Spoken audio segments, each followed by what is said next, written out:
বিপ্লব তো আর গাছে ধরা আপেল নয়, যে তা পাকলেই পড়ে যাবে। বিপ্লব অর্জন করতে হয়। জগৎবিখ্যাত এই উক্তিটি মহান বিপ্লবী চে গুয়েভারার, যিনি মাত্র ৩৯ বছরের জীবনে এমন সব কাজ করে গেছেন যে তাকে স্মরণ করা হয় বিপ্লবের প্রবাদ পুরুষ হিসেবে। কমিউনিস্ট আদর্শে বিশ্বাসী মানুষটি তার পুরো জীবন কাটিয়েছেন নিপীড়িত মানুষদের শোষণের বেড়াজাল থেকে মুক্ত করতে। তিনি বিশ্বাস করতেন চূড়ান্ত বিজয় অর্জন না হওয়া অবধি লড়াই চালিয়ে যেতে হবে। তাই তো কিউবার সফল বিপ্লবের এই মহানায়ক আয়ুষী জীবন ছেড়ে চষে বেরিয়েছেন পৃথিবীর এই প্রান্ত থেকে ও প্রান্তে। কারণ তার স্বপ্ন কেবল একটি দেশ বা একটি জাতির মাঝেই সীমাবদ্ধ ছিল না, বরং চে গুয়েভারা চাইতেন সমগ্র বিশ্বে কমিউনিজম ছড়িয়ে দিতে, গোটা পৃথিবীর সমস্ত মজলুম জনতাকে তাদের ন্যায্য অধিকার ফিরিয়ে দিতে। দুনিয়া জুড়ে অসংখ্য মানুষ চে গুয়েভারাকে মুক্তিদাতা রূপে সম্মানের আসনে বসালেও এমন অনেকেই আছেন যারা মনে করেন চে ছিলেন কেবলই একজন উগ্রবাদী সন্ত্রাসী, যে কিনা পৃথিবীর বিভিন্ন দেশে গৃহযুদ্ধের ইন্ধন জুগিয়েছিল।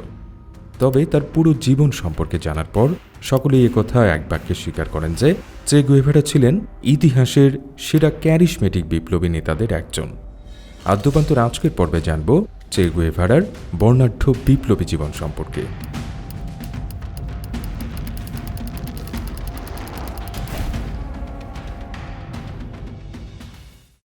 14 জুন 1928 আর্নেস্তো গুয়েভারা লিঞ্চ ও সিলিয়া ডে লা সের্না দম্পতির ঘর আলো করে আসে এক ফুটফুটে ছেলে। বাবার নামের সাথে মিলিয়ে তার নাম রাখা হয় আর্নেস্তো রাফায়েল গুয়েভারা। পরবর্তীতে সারা বিশ্বে সে পরিচিতি পায় চে গুয়েভারা নামে। ছোটবেলা থেকেই চে গল্প শুনতে ভালোবাসতেন। পড়ার প্রতি ছিল তার ভীষণ ঝোঁক।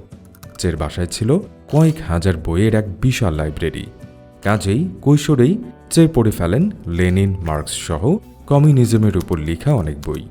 সাধারণত পড়ুয়া মানুষরা অন্তর্মুখী হয়, জনসমাগম এড়িয়ে চলে, কিন্তু চে মোটেও এমন ছিলেন না। তিনি ছিলেন একজন চমৎকার অ্যাথলেট। সাইক্লিং, ফুটবল, শুটিংয়ে ছিলেন সেরাদের সেরা। এছাড়াও রাগবিতে ছিলেন জাতীয় পর্যায়ের খেলোয়াড়। এত কিছুর পাশাপাশি চে পছন্দ করতেন কবিতা ও রাজনৈতিক বই। সব মিলিয়ে খেলার মাঠ থেকে শুরু করে সহপাঠীদের আড্ডায় চে ছিলেন আর সবার চেয়ে এগিয়ে। 1948 সালে চে গুয়েভারা ভর্তি হন ইউনিভার্সিটি অব বুয়েনোস আইরেসের মেডিকেল শাখায়। তখনই প্রথমবারের মতো তার মাথায় ভূত চাপে পুরো ল্যাটিন আমেরিকা ভ্রমণের। যেই ভাবনা সেই কাজ। একটি মোটর চালিত বাইসাইকেল নিয়ে বেরিয়ে পড়েন ভ্রমণে একা। প্রায় 4,500 কিলোমিটার পথ পাড়ি দিয়ে অবশেষে ক্ষান্ত দেন চে। এরপর ফের পড়াশোনায় মনোযোগ দেন এবং পাশাপাশি কাজ শুরু করেন একজন মেডিকেল অ্যাসিস্ট্যান্ট হিসেবে। কিন্তু চের ভ্রমণ আকাঙ্ক্ষা তখনও শেষ হয়নি। তাই 1952 সালে আবার এক বন্ধুকে সাথে নিয়ে এবার মোটর বাইক নিয়ে বেরিয়ে পড়েন আরও বড় লক্ষ্য নিয়ে। প্রায় 8,000 মাইলের দ্বিতীয় বাইক ভ্রমণটি চে গুয়েভারাকে আগাগোড়া বদলে দেয়।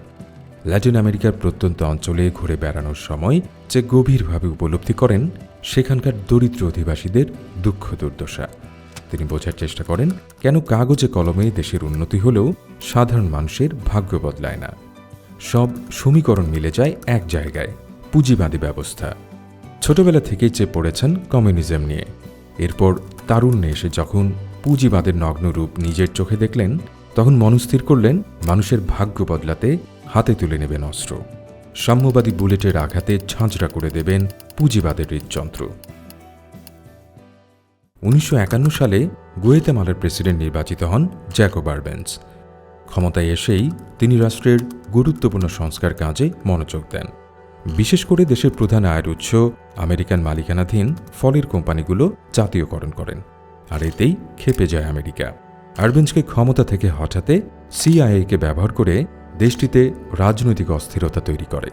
কিছুদিন পর সিআইএর চক্রান্তে আরবেঞ্জ ক্ষমতা ছাড়তে বাধ্য হন।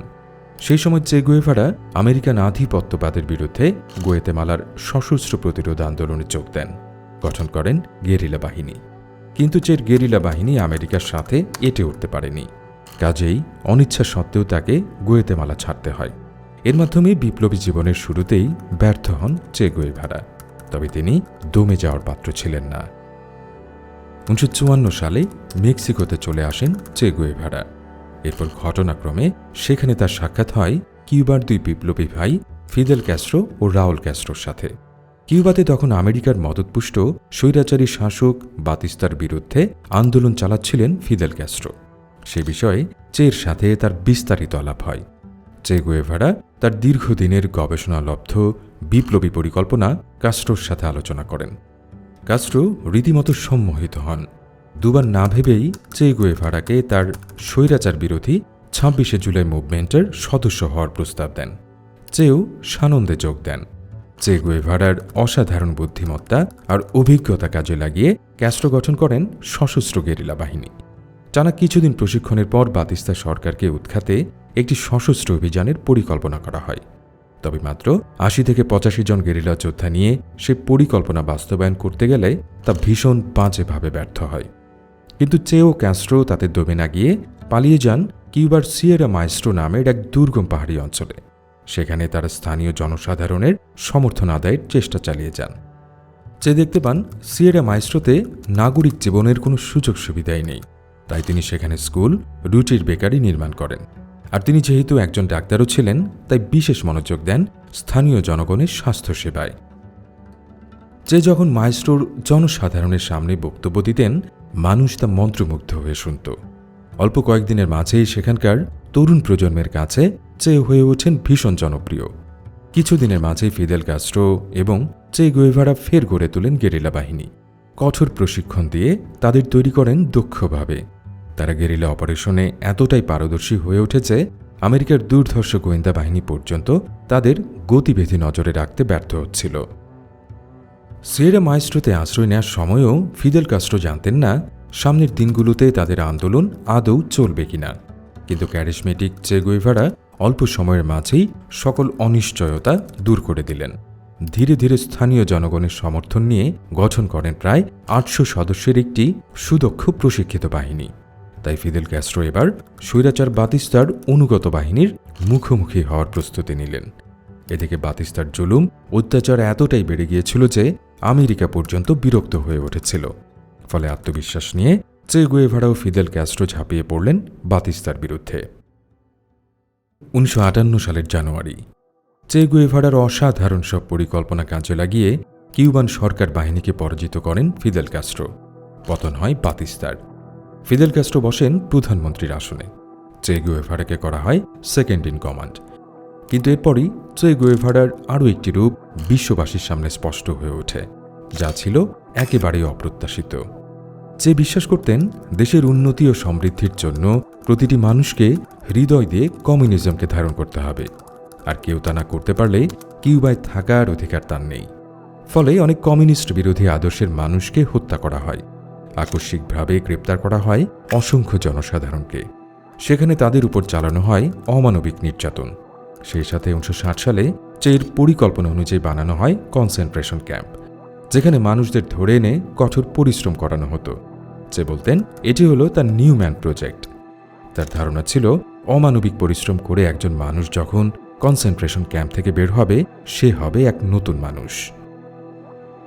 ফিদেল ক্যাস্ট্রো রাষ্ট্র ক্ষমতায় আসার পর চে গুয়েভারাকে সবচেয়ে গুরুত্বপূর্ণ দায়িত্বগুলো অর্পণ করেন।